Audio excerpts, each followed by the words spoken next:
Football বিশ্বকাপের ইতিহাসে নতুন এক অধ্যায়ের জন্ম দিয়েছেন আর্জেন্টিনার মহাতারকা লিওনেল মেসি। ২০২৬ বিশ্বকাপে আলজেরিয়ার বিপক্ষে হ্যাটট্রিক করে তিনি জার্মান কিংবদন্তি মিরোস্লাভ ক্লোসার ১৬ গোলের রেকর্ড স্পর্শ করেছেন। ফলে দুজনই এখন বিশ্বকাপ ইতিহাসের যৌথ সর্বোচ্চ গোলদাতা। তালিকার শীর্ষে আছেন মিরোস্লাভ ক্লোসা। তিনি ২৪ ম্যাচ থেকে ১৬ গোল করেছেন। জার্মানির হয়ে ৪টি বিশ্বকাপ খেলেই তিনি এই অবিশ্বাস্য কীর্তি গড়েছিলেন।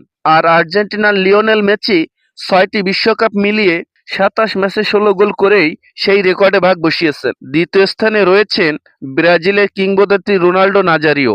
তিনি ১৯ ম্যাচে করেছেন ১৫ গোল এবং ২০০২ বিশ্বকাপের জয়ে বড় ভূমিকা রেখেছিলেন। এরপরে আছেন জার্মানির গার্ড মুলার। মাত্র ১৩ ম্যাচে ১৪ গোল করে তিনি বিশ্বকাপের অন্যতম ভয়ঙ্কর গোল মেশিন হিসেবে পরিচিত।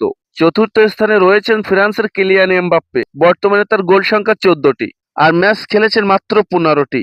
এখনও তিনি খেলছেন, তাই রেকর্ড ভাঙার দৌড়ে তিনি অন্যতম বড় দাবিদার। এরপরে আছেন ফ্রান্সের জাস্ট ফন্টেইন। মাত্র ৬ ম্যাচে ১৩ গোল, যা আজও এক বিশ্বকাপে সর্বাধিক গোলের রেকর্ড।